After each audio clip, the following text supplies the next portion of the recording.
Olá pessoal, tudo certo? Estamos iniciando aí mais um episódio do podcast dos Júniors e novamente hoje trazendo um convidado incrível. Especial. Esse cara tem muito o que falar. Esse cara foi o meu orientador do meu trabalho final da faculdade, que não é TCC, né? Depois a gente pode falar um pouquinho, né? É um trabalho empreendedor, mas foi bem legal. Mas antes de nós iniciarmos, quero dizer, e aí, Junico, tudo certo? Tudo ótimo. Bora pra mais uma? Bora lá. Bora lá. E também agradecer nossos apoiadores, né? Primeiramente ao Juliano Messinger, que nos apoia nessa estrutura de áudio, que sem essa estrutura, né? Óbvio, o podcast não tem como existir. E a The Play Produtora, né? Que nos fornece o espaço, né? Esse espaço lindo que vocês estão vendo, maravilhoso, é fornecido aí pela The Play Produtora. Entre em contato com essas pessoas aí que vocês vão estar bem servidos. Eu também entro pelo meio de tantas. Mas é isso aí, gurizada. Bora lá? Vamos lá. Hoje, então, a gente tá trazendo aqui pra nós trocar uma ideia o Thiago Rossi. Tudo bem, Thiago? Tudo bem, boa noite. Como é que se fala nos podcasts? É bom dia, boa tarde, boa noite, boa madrugada. Porque não sabe que Não horário importa que- a hora que você tá ouvindo. Legal, Thiago, gente. se apresente. Quem é você? Bom, designer, gaúcho, pai de 2 crianças, muito inquieto, gosto muito de especulação, gosto de futurismo e nasci nos games. Basicamente eu sou isso. Mas eu sou um pouco de tudo, sou escritor, sou empreendedor, atuo bastante nisso aí na área de design estratégico também. Ah, bacana. Escritor? Não sabia que tu era escritor, Thiago. Tenho obras já publicadas e ainda continuo escrevendo. Como autor principal, Autor assim? principal. Olha, que legal. E tu já está escrevendo um novo... É a sequência, na verdade. Eu já tenho 2 livros escritos. Mas que linha, assim? que tu É escreve? ficção científica. Ficção científica. Minha praia, né? É, porque tu curte, me falou de Eu games, gosto, né? eu gosto. Bom, Massa, mas- viu, né? Conhece, mas nem tanto, né? Nem tanto, né? O É Thiago... muito legal essa troca, assim, porque É. tu acaba conhecendo a pessoa, tipo, nossa, É. muito mais... É massa. Uma coisa que a gente nem imagina, né? Não, o Thiago, de repente, até se tu parar pra pensar um pouco, tu pode Dá até pra imaginar entender que ele dá uma pode- cheiradinha e dá uma é. escrita. Mas não sabia. O Thiago, que nem eu comentei no início ali, o Thiago foi meu orientador, né? O Thiago foi meu professor na faculdade e também me orientou lá no trabalho, né? Lembra do meu trabalho? Lembro. Foi massa. Foi bem legal. Foi bem legal. Apresentação sobre vídeos verticais. Quando não se falava de vídeos verticais. É isso aí. Ah, eu lembro Tava- que tu comentou. Sim. Já estava... Foi bem na época que o IGTV... O Instagram lançou o IGTV, IGTV. né? Como uma nova ferramenta de vídeos na verticais e tudo mais. Fazia sentido, né? Porque as pessoas hoje são acostumadas a usarem o celular assim. Por que não usavam produção de vídeo assim também, Por né? que não, né? É. Enfim, e foi massa. Mas, enfim, não é o... Não é de nós. Não é de Não nós. Não é aqui. de vocês, É do nosso. Thiago. Cara, Thiago, tu comentou ali de escritor. Eu lembro que tu também, agora eu tava lembrando, tu ajudou naquele livro... Como é que é? Cidade Limpa? Sim, um De projeto Caxias, chamado Limpa Caxias. Limpa Caxias. Que ele nasceu em Caxias do Sul, acho que foi em 2012. Eu e o Thiago Fiamengue, outro Thiago, que hoje faz parte do Viva Cidade. É uma entidade que foca em projetar cidades mais humanas. E daí o Limpa Caxias ele cresceu nessa proposta de, naquela época, e propor um conhecimento para a cidade que estava se adaptando para aquela transição de uma cidade menos caótica do caos visual, né? A cidade da poluição visual. E daí o projeto teve essa missão, como página de Facebook, de instituir as pessoas a entender a importância disso, de valorizar a sua marca, a sua identidade e a preservação do patrimônio histórico também. E daí, em 2017, a gente virou a chave para se tornar Viva Cidade, que hoje é uma entidade que projeta com impactos positivos, tanto como entidade privada, mas também apoiada por empresas em projetos culturais. Entendi. Bem bacana. E esse livro chama-se Redescobrir. Eu lembro. Que é um eu lembro livro- que eu cheguei um dia pro Thiago e falei, olha esse livro assim. Eu que escrevi. Eu que escrevi. Eu também. Eu Que também. Eu massa. fiz parte da parte de design, é óbvio, né? Sim. Que focava num cenário futuro da Serra Gaúcha, que imaginava Caxias 2050. Na verdade, não só a Caxias, né? Mas a região como um todo. Tem vários cenários legais lá, tudo pesquisados por mim, ó. Bem bonito. Massa. Ó, já fica a dica aí, ó, pra quem quer já. Nas melhores livrarias, tô brincando. Existe sim. Existe, Mas sim. é bem massa, é bem legal mesmo. Bom, Thiago, hoje a gente trouxe aqui porque a gente quer conversar um pouquinho sobre, né, tanto da tua profissão, mas do Thiago também. Eu gostaria que tu começasse a falar um pouquinho, né? Eu pedi pra ti, né? Mandei no WhatsApp pro Thiago. Assim, vai, Thiago, dá um resumo aí da da tua vida no macro aí pra que a gente tenha assunto pra conversar. E eu acho que a gente vai ter assunto Tem mesmo. assunto mesmo. Mas como é que foi esse início da tua carreira, assim, Como é que se descobriu? designer, por exemplo? O designer foi muito engraçado, porque normalmente a pessoa que entra no design, 90% das pessoas gosto de desenhar. E a pessoa com esse gosto de desenhar acaba escolhendo uma graduação que favoreça isso. Seja arte ou seja alguma engenharia de produto, né? Na época. O desenho industrial ainda não existia na cidade no fervo, né? Quando eu estava bem na transição para adolescência ali. Então, eu percebia que era importante a arte como uma boa oportunidade para mim, mas também tinha aquele receio. E agora? Força maior dos pais, né? Da criação. Olha, se tu for para arte, tu vai ser professor ou tu vai ter alguma dificuldade econômica. Crenças limitantes dos pais que acontecem muito bem. Então, eu transitando nessas escolhas de ou ir para a área artística ou ir para uma área administrativa, eu tinha um receio bem grande de ficar numa área de engenharia e entrar, digamos, numa grande indústria, que era algo de sucesso para os nossos pais, né? Principalmente aqui da nossa região. Na região da Serra, que é muito forte do Brasil, que é Caxias do Sul, Farroupilha, Bento, que tem grandes indústrias de cunho internacional, né? Uhum. Mas essa área industrial eu não tinha interesse. Então, por esse gostar de desenhar, no caso, mas não realmente se interessar pela trabalhar com desenho, eu comecei a monitorar algumas áreas que eram interessantes. E aí foi num momento em que a palavra designer apareceu quando eu lia umas revistas de videogames, a Ação Games, acho que do 95. Nossa. Que se eu não me engano, eu tenho até ela hoje, que falava sobre o Shigeru Miyamoto, né, que é o criador do Mario Bros, que ele estava desenvolvendo o Mario 64. E ele estava desenvolvendo e contando como poderia ser o mundo do Mario em 3D. E quando falavam designer Shigeru Miyamoto, olha, o criador do Mario Bros é designer. O que é isso? E daí eu fui, não tinha internet na época, né? Sim. A gente não conseguia entender muito. E para mim, designer era um criador. Então, pega um dicionário, tenta botar a palavra lá, não encontrei na época. Sim, porque então, era um termo americanizado. muito americanizado. Tinha alguma relação com criar, com designar, algo nesse sentido assim. Mas tu não tinha essa noção do método projetual, né? E foi aí que eu comecei a monitorar a palavra designer. Depois de um tempo, comecei a perceber que era uma profissão mesmo, bem nobre, bem importante, que não estava atrelada somente a games. E eu tinha um receio muito grande. Mas eu vou ser designer de jogos? Não. O designer tinha em outras áreas, né? Tanto em cinema, fotografia, outros caminhos. Então eu percebi que era possível. Só que tinha esse problema que as instituições de ensino da época não tinham o curso. Tinha em Novo Hamburgo. E daí tem aquela questão da viagem, o custo alto. Eu acabei não cursando design e entrando para o curso de economia. Totalmente aleatório. E o meu curso de economia para fugir, no caso, dessa área industrial. Mas, na verdade, tu percebe que quando tu entra para um curso de design, depois eu fiz cursos técnicos antes de entrar na graduação de design, técnicos aí de engenharia, mas que tinha envolvimento com projeto. E daí, ali era o design, só que na raiz industrial. Né? Você entendia materiais, processo de fabricação, a questão da transformação dos materiais, né? Você falava de desenho também, era uma coisa que eu tinha interesse. Só que você ficava muito restrito para o mundo do plástico, para o mundo do metal ou para o mundo moveleiro. E, ok, o mundo moveleiro é o que eu tinha mais gosto por aquilo, né? Só que, daí, os cursos já começaram a aparecer na Serra e eu, monitorando valores, ainda não estava na hora. Continuei cursando os cursos aleatórios, tipo, saí do curso de economia, fiz uns cursos livres, fiz curso de mexer com softwares de desenho, aí aprendi Photoshop versão das cavernas, mexi com CorelDRAW, mexi com vários outros programas dessa área. O CorelDRAW eu ainda mexo, né?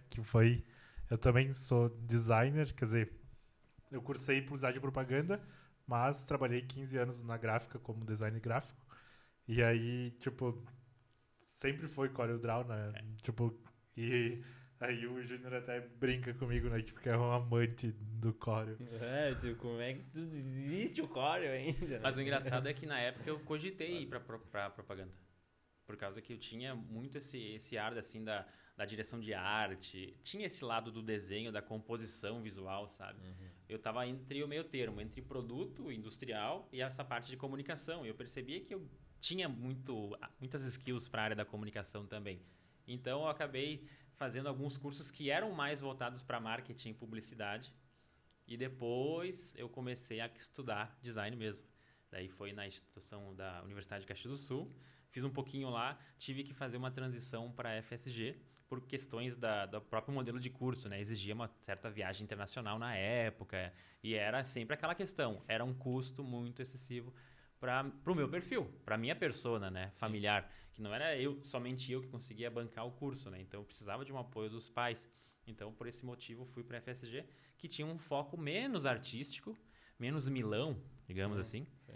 E era um foco mais pixel art, era um negócio meio pixel show, computer art, sabe aquelas revistas de desenho gráfico, assim? Era nesse quesito, assim, mais mercadológico.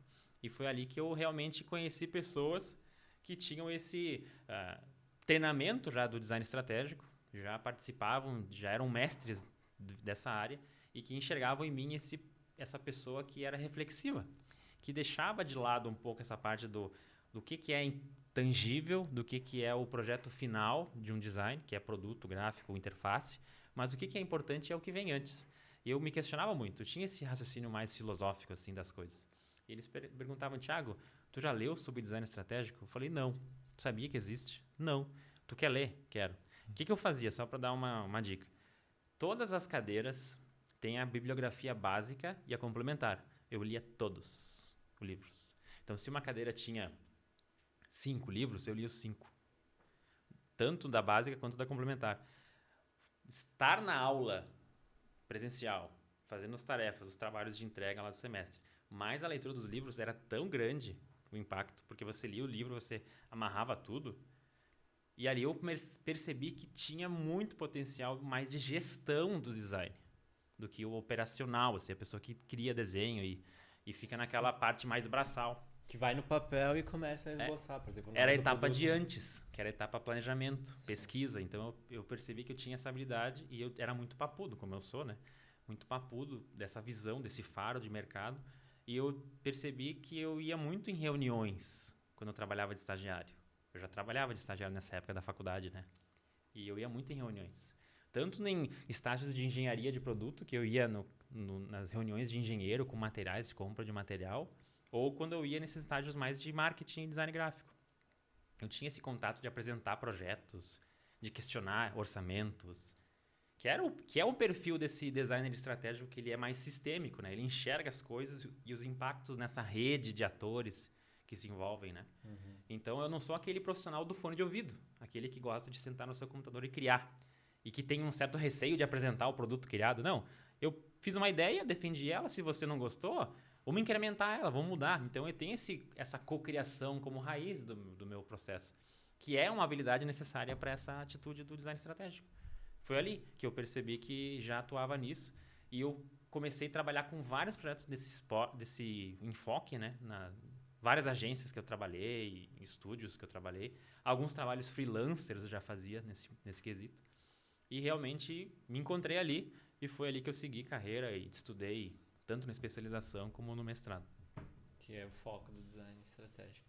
E ok, daí tu comentou, né, Thiago, que tu...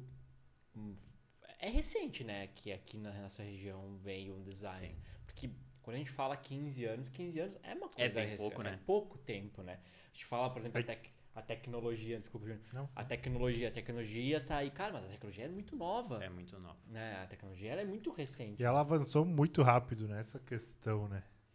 Mas o ponto... tempo pra cá, ela exponencializou, né?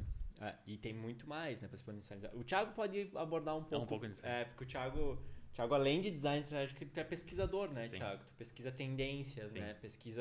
Posso dizer que tu é meio que um futurista? Pode dizer. Posso dizer assim? Tu pesquisa tendências... Pra resumir, é basicamente isso. É tipo um Yuval Harari, assim, alguma coisa assim. É nessa questão, porque tu avalia tanto a tecnologia criada pelo ser humano, quanto o impacto que ela causa no ser humano. E não somente a tecnologia, mas a relação social. O comportamento dos animais. Será que está relacionado ao clima? E será que o clima está relacionado com a indústria? Então, tu fica criando várias teorias em cima disso. Claro, aliado com argumentos e lentes de pesquisa que tu acaba utilizando, mas que tu está sempre monitorando quase que o diagnóstico em tempo real do mundo, assim. do mundo que a gente tem hoje, né? Que é o mundo Terra, né? Que eu já penso no mundo sem planetas, né? Você pensa em mundos malucos. Mas a gente, no mundo que a gente vive hoje, a gente vem causando muito impacto ambiental, agora com a internet ainda mais, né? Que é a questão do lixo eletrônico, o próprio lixo virtual. Quantos servidores existem por aí que estão lotados de dados que não são utilizados e que daí tem que criar uma espécie de revisão desses servidores, porque você tem que criar normas menores, ou se você quer usar, você tem que pagar, porque senão vai começar a acumular, né? Então tem essa questão dos dados acumulados. Sim, mas o que eu queria conectar ali pra gente voltar um pouquinho, por ser muito recente e tu pegar e estudar sobre esse caminho, sobre partir para esse caminho de design estratégico, o quanto que tu sentiu de resistência na região, o quanto, ou melhor, o que tu vê na região, o amadurecimento desse mercado.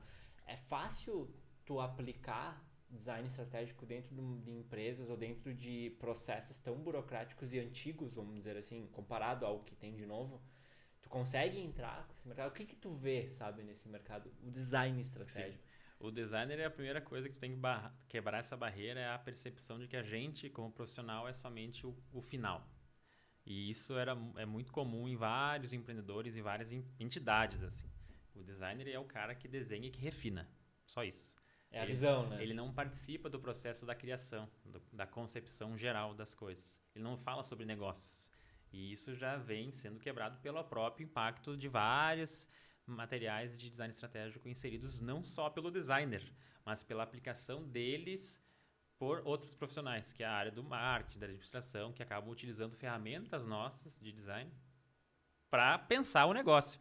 Então, o desafio que a gente tem que fazer é quebrar essa barreira, que é a barreira do final, e começar a mostrar que a gente pode fazer o que eles chamam de prever e fazer ver. Não somente o ver, que está lá no sinal, sabe? Você tem que desenvolver o início. Então, quando você faz isso, você entra como um parceiro. Você entra como um parceiro que ajuda a visualizar. E você ajuda na tomada de decisão. Quando você faz isso e eles percebem o potencial que você causa numa reunião, com um documento apresentado, com um levantamento estruturado, um resumo de forma visual, você acaba criando ferramentas para eles que são mais poderosas do que uma planilha de Excel, por mais que a planilha tenha que existir. E a partir dali você começa a transformar a cadeia de pessoas que não enxergam você como digamos, a pessoa que é estratégica, que define rumos, né? E isso você acaba quebrando nesses processos. Até a pessoa mais leiga, tá? Ela consegue entender esse potencial. Mas tem que partir de você. Você não pode se impor como um profissional que é o Deus divino que vai lá salvar a humanidade. Não. Eu sou só mais um, mas esse só mais um, ele tem uma habilidade que vocês não estão utilizando. Opa, bati aqui. E vocês acabam utilizando como gestores esse processo para facilitar a vida de vocês. E no caso, você crava na ferida que é preço, tempo, prazo, prejuízo. E quando você começa a mostrar materiais que reduzem esse dano, eles acabam percebendo o potencial que você é no mercado. Então, hoje, basicamente, na pandemia, só para vocês terem uma ideia, o aumento que eu tive de trabalho como profissional autônomo para desenvolver projetos desse enfoque em empresas, tanto pequenas ou grandes, de pessoas que tinham pouco recurso financeiro, pouco recurso de tempo, e que a partir dali é quase como se fosse um tiro de sniper que tem só uma bala. Você tem que mirar muito certeiro e atirar com uma segurança muito grande. Então esse processo acaba ajudando essas empresas a enxergar esse cenário mais seguro, traz segurança.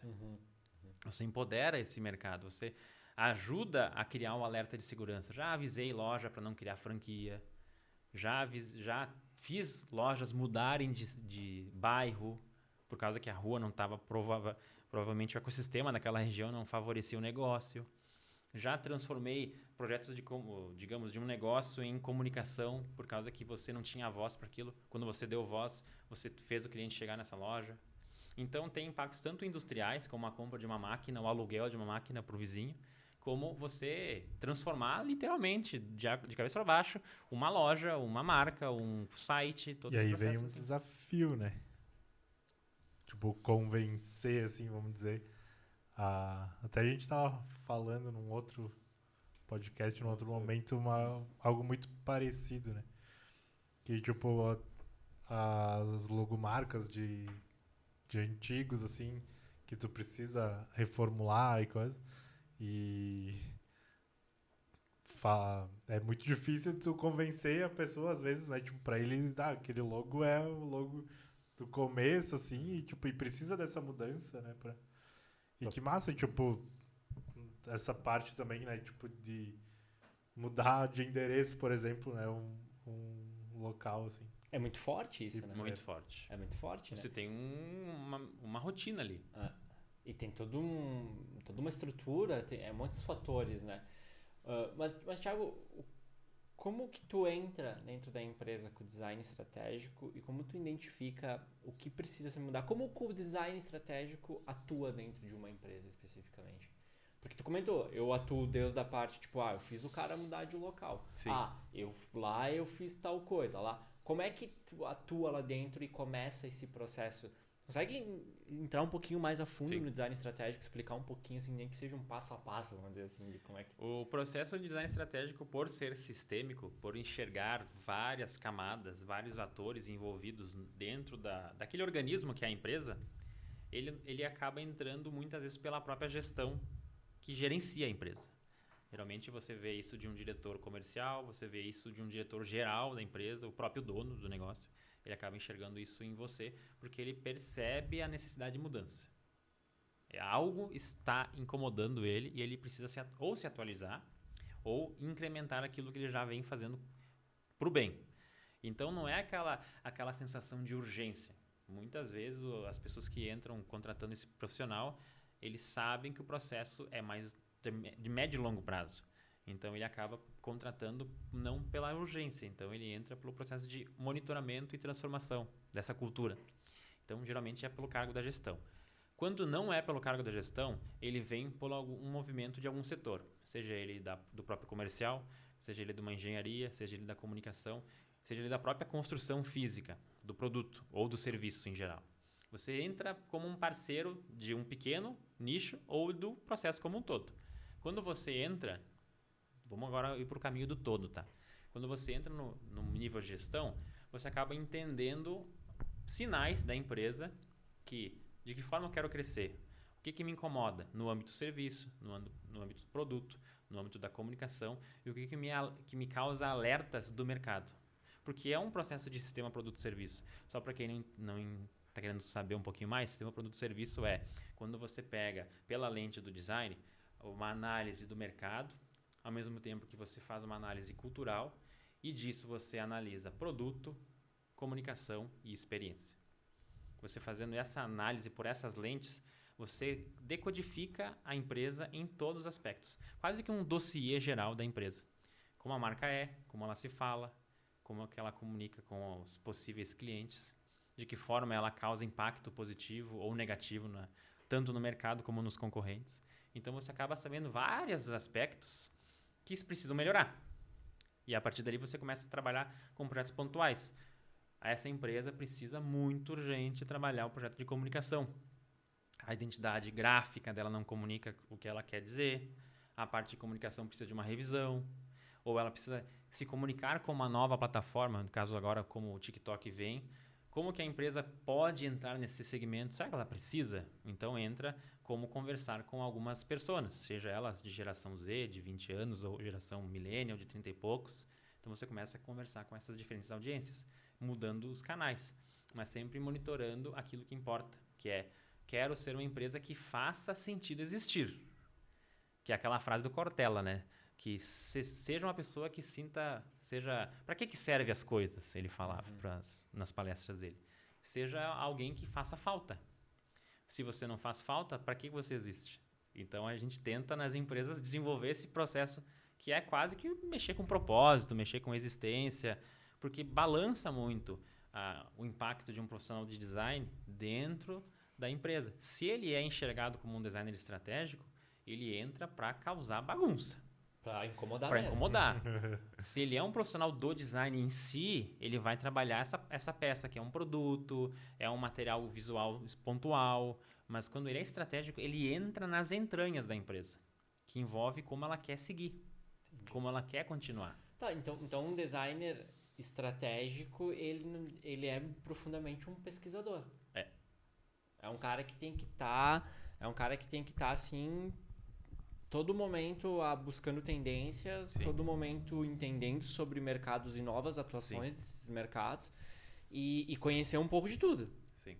Ele tem que ter um perfil bem eclético, por mais que eu goste de Linkin Park. Eu tenho que entender que eu tenho que gostar de outros estilos de música ou Sim. outras áreas, né? Sim. Então, ele tem que ser um profissional que ele saiba entender os movimentos do tempo. Tá. E ele tem que ser um profissional que tem que entender de gestão, que tem que entender de processos, tem que entender de sei lá o quê,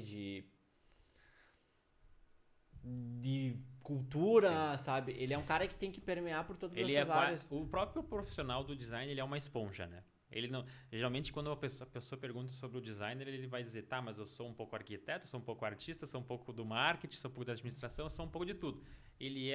Basicamente, o designer ele é uma cultura de projeto. Ele é muito parecido com a arquitetura, só que ele abraça outras áreas que a arquitetura não abraça. O que importa pra gente é conhecer um pouco de tudo, mas não saber dominar, não precisa ser aquele profissional em T, que a gente vê nos momentos aí dos concorrentes da vida. Mas o que importa é, a gente tem que entender as habilidades necessárias que a gente tem, seja ela de visualização, seja ela de apresentação, de mediação e de transformação. E a partir disso, saber utilizar esses processos dentro das empresas. O trabalho do designer ele sempre é uma mediação de alguma coisa.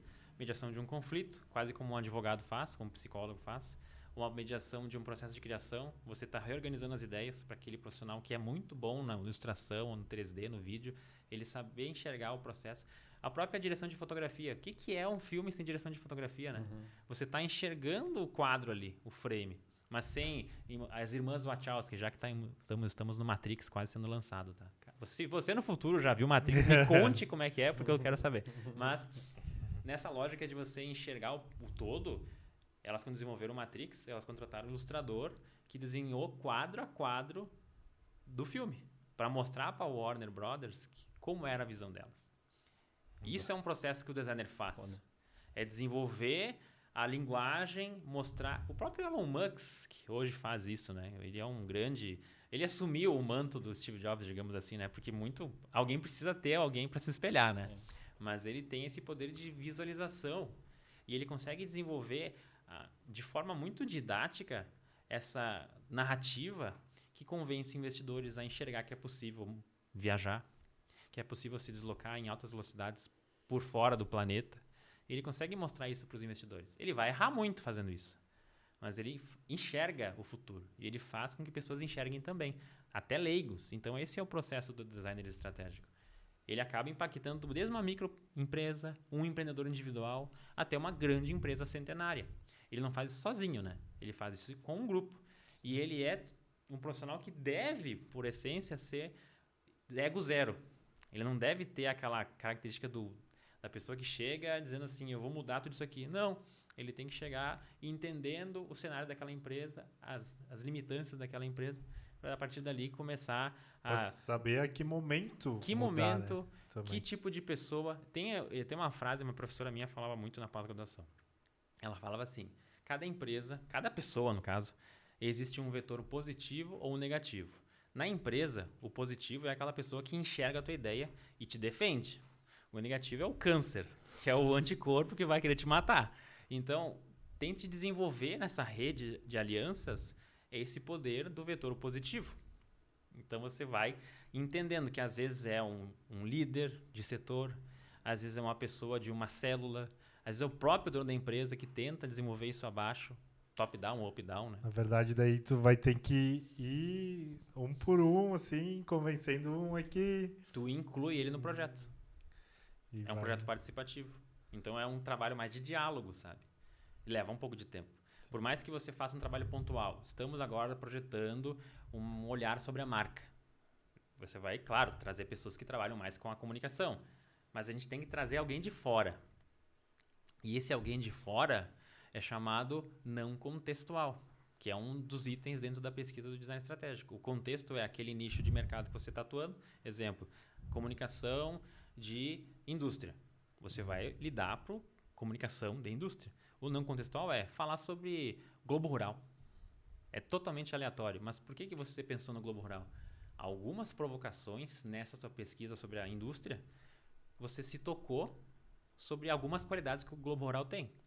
Então a gente precisa entender o que o Globo Rural tem para nos trazer melhor essa informação do que é importante ali. Quando vê a serenidade é importante, o olhar da contemplação é importante, que falta na comunicação industrial para aquele posicionamento daquela marca. Sim, eu vejo então assim que o design estratégico ele é aquele tipo de processo e é uma metodologia, podemos dizer assim, porque trabalha com várias ferramentas, eu acredito, né, Thiago? Sim, eu tô aqui falando, mas o meu trabalho foi baseado em cima de design estratégico. Não me xinga, mas foi em 2018. Sim, faz tempo. Eu não tive mais a aplicação, que eu acho errado. Eu acho que foi bem válido aquelas aulas que a gente teve. Mas eu quero dizer que o design estratégico, ele vai lá na semente. Ele Sim. vai lá na semente não, é na raiz da empresa. E o gestor, né, dono da empresa, ele tem que estar preparado que vai incomodar. Sim. E tipo, por mais que ele esteja preparado, cara, vai incomodar. Incomoda. Então, podemos dizer assim que o design estratégico é meio que um divã da empresa. Muitas vezes é. Um terapeuta para a empresa. Muitas Tu vezes. vai começar a mexer lá para mostrar pro gestor, dizer assim, cara, tu tá errando aqui, velho. Tu tem que entender o porquê que tu tá tendo essas atitudes. Isso é entendeu? muito do dilema da inovação. A Serra Gaúcha hoje ela passa por um processo de transformação, né? Isso o mercado todo está se cobrando, né? Mas a Serra muito mais porque ela tem medo aquele momento de Detroit, né? Que basicamente ficou literado, né? Pela questão da automotiva. E se pergunta muito isso, qual que é a missão das indústrias de hoje? Então você desenvolve o quê? Uma carenagem? Você vai desenvolver isso para sempre? Ou você vai pensar em outro processo? Então essa necessidade de transformação empreendedora acontece muito nas empresas. A empresa de hoje, que está lutando contra digamos, momento de não existência, ela comprava máquinas antigamente achando que isso era inovação. E não deixa de ser. Só que o que acabou se construindo em alguns setores do país, no caso do Brasil, é que inovação é compra de máquina. Inovação é compra de servidor. Ou outras coisas nesse sentido. Não deixa de ser. Mas a inovação ele é muito mais o poder de que você tem como gestor e como equipe enxergar o futuro. E trabalhar para isso. Ok, eu estou no momento presente trabalhando com a atividade que faz eu lucrar. Mas eu tenho que reservar um tempo ou criar uma célula que pense coisas aleatórias que me tragam conhecimento. E que a gente debata sobre esses conhecimentos de tempos em tempos. Então, em vez de você fazer uma reunião que é necessária de gestão anual, por que você não faz uma reunião semestral sobre os impactos que o seu setor de inovação desenvolveu errando muito ou gastando muito dinheiro? Porque às vezes acontece isso, né? De você comprar máquinas e testar materiais, você fazer colaborações com empresas vizinhas ou de fora. Você vai entender coisas que está muito enraizado na cultura das pessoas e que pode modificar totalmente o seu modo. Uma empresa muito interessante da Serra Gaúcha, que eu participei de um processo, era que ela desenvolvia equipamentos hospitalares. E nesse processo quase de licitação, essas questões comerciais que existiam bastante nesse mercado, ela percebia que isso não era um cenário estagnado para ela. E ela se perguntou, com o que eu tenho, com a minha expertise, eu sigo por um caminho mais de hospital ou eu posso desenvolver outras coisas? E ela, por uma visão, tanto de mercado como de cenário mesmo, de popularidade, percebeu que energia limpa era algo interessante. E ela começou a utilizar máquinas ociosas, pessoas da área de projeto em horários específicos para projetar bicicletas elétricas, patinetes elétricos, utilizando a mesma fábrica que ela tem. Nasceu um que eles chamam de spin-off, uma empresa paralela que estava desenvolvendo produtos e serviços ali de uma área totalmente fora do contexto daquela empresa, mas usando a expertise dela. Porque Por exemplo, hoje eu gosto de projetar, mas eu gosto de cinema, eu gosto de jogos, eu gosto de escrever. Eu não vou ficar somente projetando. Eu posso escrever, eu posso ver filme, eu posso fazer qualquer coisa. Da mesma forma vocês gostam de fotografar, editar, desenvolver vídeos, você pode muito bem fazer outras coisas, cozinhar. E essa habilidade de entender que a gente é um canivete suíço, que é muito desse momento de agora, né? De você ser um empreendedor individual, de você uma hora tá fazendo foto, uma hora tá fazendo vídeo, uma hora tá cozinhando marmita. Você tá criando que eles chamam dos corres. Tem agora a linguagem dos corres, Sim. que é muito colocada em pesquisas de hoje. O momento de pandemia, ele exerceu isso nas pessoas. De a gente entender que é possível a gente fazer coisas diferentes e lucrar com isso também. Mas fazendo aquilo que a gente gosta. E o que mais tem são pessoas acordando agora na Matrix, percebendo que estavam bitoladas numa rotina de 10 horas semanais, 10 horas diárias, digamos assim, fazendo uma coisa que não gostam. E a geração de hoje, ela se pergunta muito isso. Que é, o que eu faço que está aliado a alguma causa que eu gosto? E isso incomoda as pessoas.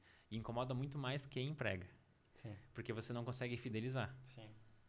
Porque Tu tem que dar muito mais valor, né? Pra poder segurar. Só parafraseando ali que tu comentou, né? Que as empresas acham que às vezes comprando uma máquina ela tá inovando, né? O Thiago Matos, né? Ele fala muito, né? Sim. Que as empresas acham que estando nas redes sociais elas são digitais. E não é isso, sabe? Ser digital não é estar presente nas redes sociais. Não é tu fazer um atendimento por WhatsApp. É pensar com tecnologia no seu negócio. Isso Até na aí. gestão da reunião. Isso aí. É muito mais profundo, né? É mudar uma cultura dentro de uma empresa, a cabeça dos próprias pessoas que estão ali atuando, né? E é muito louco isso, sabe? Porque eu até, por um lado, entendo empresas que têm um processo antigo que vão alterar, porque às vezes é complicado, cara. Às vezes tu não sabe qual caminho tu seguir. Tu não sabe qual que é a tua essência, porque tu vem 50 anos num ritmo. Exato. E como é que tu vai mudar do dia pra noite? Não é simples. Não é algo que tu vai fazer assim do dia pra noite. E aí vem a incomodação, né? Aí vem o desconforto. Eu vi isso recentemente, eu me perguntei sobre isso aí. Dessa mudança virada, assim, da virada de chave, que perdeu o chão, sabe? Sim. Aconteceu que eu tava vendo uma série documental do Netflix, nem lembro qual que é. Essas aleatórias que tu acaba assistindo. As Assim. recomendações. Recomendações loucuras que aparecem lá. E era bem isso, era uma pessoa que acabou mudando de vida completamente, mas ela falava assim, a frase, olha, cuida da frase. Não vou fazer igual a frase, porque eu não lembro de cabeça, mas era assim. Eu sempre gostei de cozinhar. E ela estava numa área nada a ver, assim, e ela começou a trabalhar com algo relacionado à comida. Tem alguma coisa que você gosta que tá ali uma chance de você ter um novo mercado, um novo produto, uma mudança de vida, porque alguma coisa te movimenta. Lembra aquele livro A Arte de Ligar o Foda-se? Eu não lembro o nome do autor. Tem a sequência que é Fudeu Geral. E o Fudeu Geral, ele fala sobre esperança. Olha como faz sentido pra gente hoje. A esperança que faz a gente se mover. A esperança que faz a gente levantar de dia e trabalhar e fazer alguma coisa. Você não vai desistir. Você quer mudança, você quer movimentar. O próprio Brad Pitt no Guerra Mundial Z falava assim, movimento é vida. E quando ele fala isso, ele diz, se você ficar parado, o zumbi vem e te mata. Certo. Então a nossa vida ela é necessária o movimento. Mas o movimento controlado por nós, não um movimento caótico. Que é o que acontece nas empresas, né? O Waze sem destino. Você sai no modo aleatório, tá, eu tô fazendo o quê? Qual que é a métrica de análise? O que você quer causar de impacto? Até que ponto você quer chegar em tal marco? Não, você não tem destino nenhum. E as pessoas ficam nessa sensação de que tá fazendo e nada sendo completado. Então isso causa também ansiedade, insegurança e cria também uma agonia. Hoje, a sociedade na pandemia desenvolveu agonia, né? Viveu nessa agonia e ainda vive. A gente tem contato com alunos, com depressão, pessoas, familiares. Bom, o impacto que a pandemia causou no mundo foi gigantesco, né? A gente vive hoje um novo 11 de setembro. Um marco histórico que movimentou o mundo todo e que mudou a forma dele pensar as coisas. E claro, ele alerta coisas muito diferentes pra gente. Diferente dos anos 2000. Mas é engraçado pensar que 20 anos depois a gente tem um novo recorte nesse ciclo, sabe? Que parece que a gente começa um ciclo que ele vai se definhando e a gente tem uma ruptura bem grande para começar um novo. Então, esse ano de 2022, digamos que está chegando, você que está em 2025, não sei o que está esperando O que do tá ano acontecendo que vem, aí? né? Mas a gente pensa muito sobre isso nas pesquisas, nos congressos. Sim. E Thiago, já entrando um pouco nessa questão da pandemia, assim, eu quero que tu traga uma visão, porque o Thiago, para quem não sabe, ele é um pesquisador, né? Sim. É um pesquisador do futuro. Ele é um futurista. Não, mas é verdade, eu tenho o prazer de participar com o Thiago em outros projetos, né? A verdade. gente está participando agora junto de um curso, né? Onde a gente Exato. ministra juntos. Onde o Thiago, ele tem dentro do curso que ele da parte que ele ministra, ele fala sobre tendências Exato. de mercado, sobre o que está acontecendo, né? Para abrir a visão daquela empresa sobre um mercado diferente que daqui a pouco ela não enxerga, que é o que tu Exato. comentou ali. A empresa que começou a fabricar patinete, ela fabricava produtos hospitalares. Mas trazendo a pandemia como um contexto, né? O que tu, dentro das tuas pesquisas, do que tu tá vendo, o que realmente a pandemia virou de chave? Porque falam, no começo da pandemia, um novo normal, né? Tá vindo um novo normal. Eu fui um pouco resistente com esse termo. Porque agora as pessoas vão viver dentro de casa, as pessoas vão sair do administrativo presencial para ir para um home office e vão deixar, vai aumentar as compras online, e realmente aumentou as compras online, claro, mas eu sou um pouco pé no chão. Eu acho que as pessoas, quando voltar ao normal, que já está voltando nesse momento, elas vão voltar para a rua de novo, elas vão querer ter esse convívio social. Mas o que tu visualiza? Por que eu trago isso? Eu tô começando a ler um livro, e tá bem no início, que é A Singularidade Está Próxima. Ele é um autor, ele é um futurista, que também ele traz uma visão do futuro, aonde o futuro vai ser a próxima evolução da humanidade. Sim. Ele traz a teoria de que o que vai ser a evolução da humanidade. Porque a gente veio lá do Homo sapiens, a gente veio evoluindo. E agora, qual que é o próximo passo? E aí eu não li tudo ainda, né? Mas pelo resumo e tudo mais, ele vai teorizar muito sobre a mistura do humano com as máquinas, Sim. né? E fala sobre a exponencialidade da tecnologia, né? Como a tecnologia vai exponencializar muito em pouco espaço de tempo, né? Mas, enfim, teorizei mais sobre isso, mas eu queria que tu trouxesse essa visão, assim, o que tu diz sobre essa questão da tecnologia ou da questão da pandemia, o que ela acelerou e o que realmente ela mudou, assim, o que ela trouxe de mudança para a humanidade, para essa nova forma de, após viver essa pandemia, assim. O que eu enxergo da pandemia, acho que o marco mais inicial, assim, é, claro, a sociedade como um todo, ela percebeu o poder da customização. Ela enxergou o formato de a gente comprar de diferentes formas, em diferentes momentos. Aquilo que é exclusivo para a gente, mas que tem vários formatos que podem ser para qualquer pessoa. Então, isso acabou sendo bem forte dentro da pandemia. Outro ponto, além da customização, é a ascensão do que eles chamam de biotech.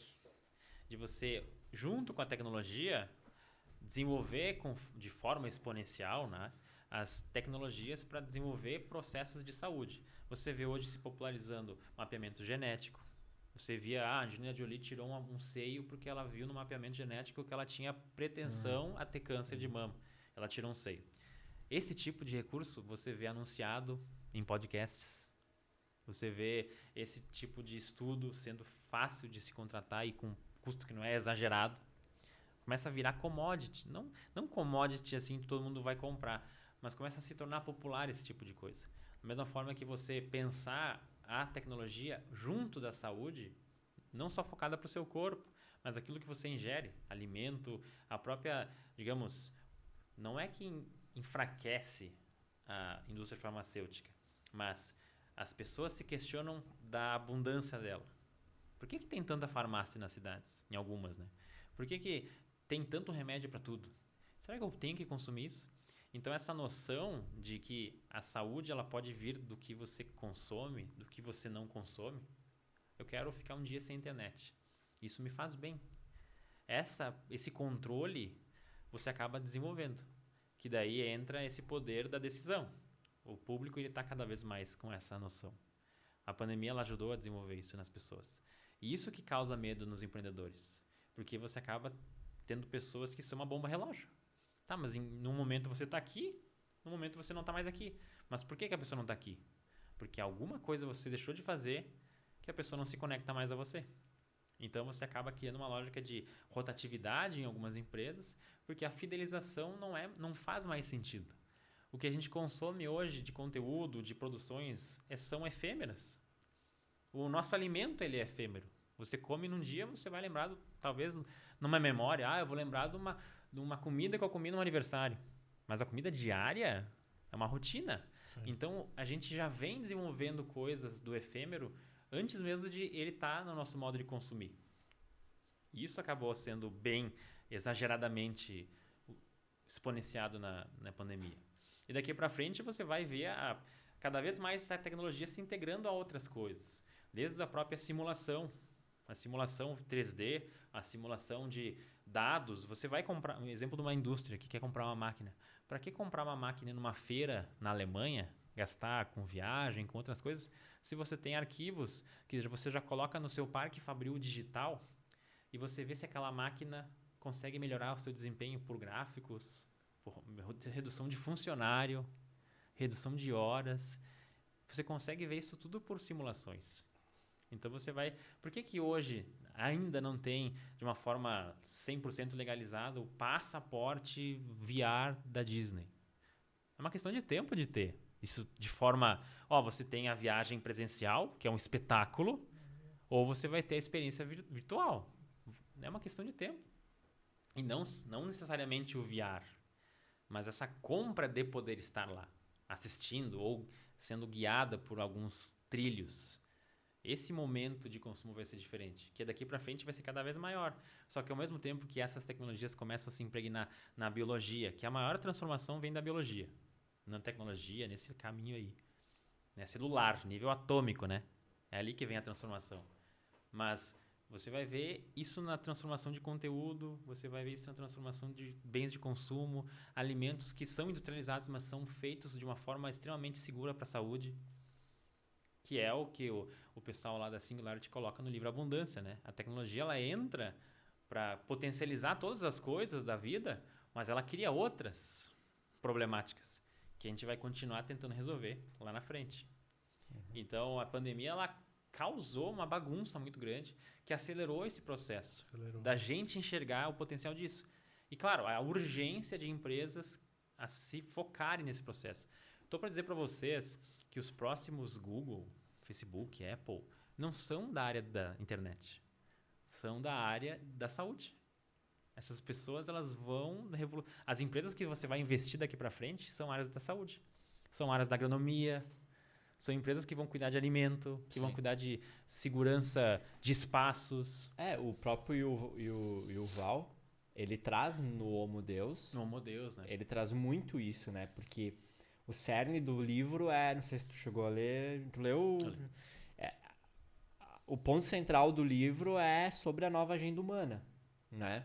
Porque a gente já está em um momento onde não temos mais guerras, onde nós não temos... Claro, a gente teve uma pandemia, mas já não é uma coisa... A saúde, as doenças, a gente já controla, a fome, a gente já controla, que eram agendas a serem combatidas. Isso. E hoje isso já está dominado pela humanidade. Tá, então qual que é o próximo passo? Aí ele aprofunda muito sobre a questão da vinda da saúde, né? Então, do ser humano que possivelmente vai ter uma regeneração rápida do seu corpo, pessoas que vão viver... Ele teoriza bastante, né, Thiago? Sobre a questão de ser humanos que vão viver além dos 100 anos. Aí, o que vai acontecer com essas pessoas? Exato. Essas pessoas vão ter mais de uma profissão, sabe? Como é que vai ser a vida dessas pessoas?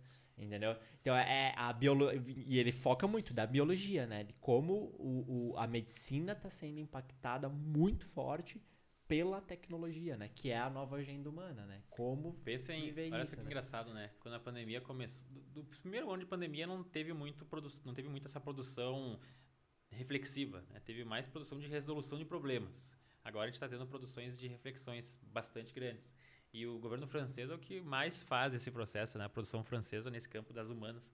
E eles debatem a seguinte situação. Se a gente está num momento híbrido, né? Que o híbrido realmente ficou e já acontecia, mas ele realmente, hoje ele tomou conta, né? Você decide se você quer fazer aqui, você vai trabalhar em algum lugar, ok, é um momento que você abraçou. Como é que funcionam as leis trabalhistas ou os processos de contratação numa situação dessa? Exemplo, você está em casa, no seu home office, em hora de trabalho. Você foi comprar um pão. E na compra do pão você foi atropelado. Você foi atropelado no trabalho ou não foi?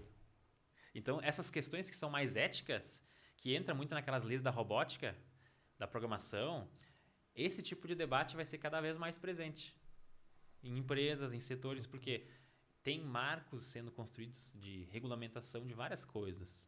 A própria questão dos combustíveis, né, que em 2030, para os países de primeiro mundo, cortarem a compra de carros sem ser elétricos. Como é que isso impacta no nosso país, Brasil, né? Então, a regra é a seguinte, segundo o que eu avaliei, né? 2039 você comprou um carro elétrico. Não, carro a combustão, no caso. 2030 cortou a venda. Você tem 10 anos para circular com esse carro. Depois disso, não existe mais. Você não pode mais rodar com esse carro. Aí como é que funciona aqueles carros que você coleciona, os carros seminovos? Aí entra aquele mercado. Você que está me ouvindo aí, que trabalha nos ramos de seminovos, será que não tem a chance de você buscar? Claro que agora no momento talvez seja caro isso, ou nem exista. Mas existe como colocar sistema de carro elétrico para um carro que hoje, no caso o meu Sandeirinho, 2018, você vai comprar em 2035 um Sandero 2018 com um motor elétrico, com um sistema totalmente renovado, para poder rodar. Entendi. Então, será que agora você vai ter que comprar um carro desse porte com uma tecnologia de, custa mais tanto para ter a atualização de um sistema? Atualização que nem antigamente fazia muito que o gás natural, né? Isso. Tipo, essa troca de... É uma questão para esse nicho de mercado de carros seminovos, pode ser que realmente aconteça. Porque as leis, elas acontecem de uma forma, não é permitido mais. Ou você faz pela força, ou você vai ter que transitar. Então a Shell, né, lá nos anos 60, que pesquisava formas de combustíveis futuristas no ápice do petróleo, assim. Por que fazer isso? Por que testar hidrogênio e outras coisas? Não, ela enxergava que a mobilidade ia ser diferente. Ela gastou muito dinheiro fazendo isso. E muitas pessoas não sabia de que forma que ia ser... vai ser utilizado, sabe? Mas esse processo é interessante monitorar. E vai acontecer. Então, o novo Flex, pra gente, vai ser o híbrido. O que hoje custa 200 mil, 300 mil reais, que geralmente é o carro mais de elite, né? De quem pode comprar. Vai ser o novo carro a álcool e gasolina que a gente tem hoje. Popular. Porque, por força maior, teve que ser. É normal vir a tecnologia de uma forma mais cara e ela ir popularizando com o tempo, né? Isso é um processo natural que sempre aconteceu. A pandemia, ela aguçou muito esses olhares de vários setores. Para a questão energética, a questão de descarte, reciclagem. A própria Natura tem um projeto interessante, né? Você seleciona regiões do Brasil litorâneas para você potencializar com que ela retire lixo das águas e recicle esse lixo para colocar nos plásticos que ela desenvolve as embalagens dos produtos dela. Fora a questão que hoje ela é uma das pioneiras na produção e venda de perfumes e de... como é que se fala? Quando você não precisa comprar a embalagem. O refil? O refil. Você compra o refil. E eu sou um consumidor dos produtos da Natura e praticamente assim, todos os produtos deles são veganos. Então hoje eles também já utilizam de um formato de produção sem de origem... me fugiu. De maltratos animais. De maltratos animais, sabe? De todas essas questões, sabe? Então, eles estão bem fortes nessas pegadas, né? Da pegada de sustentabilidade e do que realmente é o que está vindo cada vez mais forte. Eu enxergo muito, assim, a nossa região daqui para frente tendo pavilhões com fazendas verticais na cidade. Você tendo, por questões de até incentivos de leis, tetos de shoppings, tendo hortas ou vegetações. Mas sabe, Thiago, foi legal ter trazido isso. Eu fui num evento em São Leopoldo, na Unicinos. Eu só ia falar, depois tu meio que termina, porque a gente já tá em 1 hora de podcast. Então, vai caminhando pro final. Não, eu agora quero falar, né? Não, tá certo. Mas que eu fui numa palestra lá na Unicinos, inclusive em Porto Alegre, que tinha um modelo de negócio e onde o cara trouxe essa visão. Ele disse assim que a tendência para o futuro é de que restaurantes, vai ter pequenos restaurantes locais e quem vai fornecer para esses restaurantes vão ser pessoas físicas que vão ter as suas hortas verticais dentro de casa. Sim. Então, assim, eu moro num apartamento, eu tenho a minha horta vertical e eu forneço o que eu produzo na minha horta para o restaurante da esquina. Os vegetais, essas coisas. Eles já estão com um projeto assim, acho que até existe em Porto Alegre, se eu não me engano, e eles estão fomentando esse tipo de negócio, sabe? Vai muito de conta que tu acabou de falar agora. A questão o futuro é totalmente ligado os próximos anos, né? Essa questão das transformações da saúde, nível tecnológico, né? Ao mesmo tempo que você vê essa transformação do humano para esse lado mais da comunidade, assim, do olhar compartilhamento, né? do compartilhamento, do olhar do que é ambiental e regrado para esse ecossistema, porque você tem que pensar na preservação e não na destruição, né? A gente já vê isso sendo falado no antropoceno, né? Você está criando um mundo que vai implodir, basicamente, nesse formato, né? Se você só retira.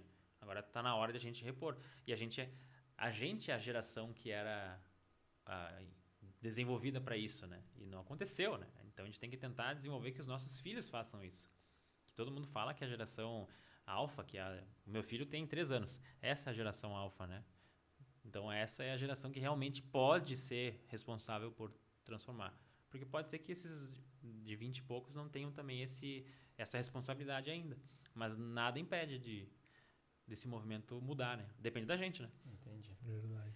Pô, Isso aí. que demais, cara. Massa pra caralho. Nossa, é uma viagem muito louca, né? Nossa. Eu juro que eu ficaria aqui conversando mais umas 2 horas sobre esses assuntos. Porque tem, né, Tem Thiago? muito assunto. A gente pode falar muito.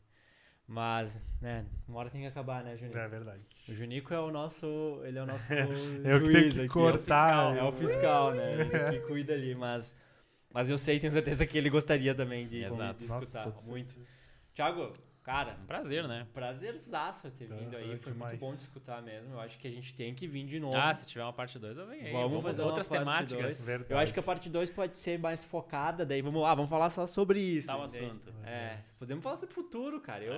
Eu consumo conteúdo do futuro. Eu li o Homo Deus, que deixa de ser. Tô lendo agora a Singularidade Está Próxima, que é sobre o futuro. Tem outros já no meu radar ali que eu li, já li outros conteúdos também de outros autores, então eu adoro muito filosofar sobre o futuro.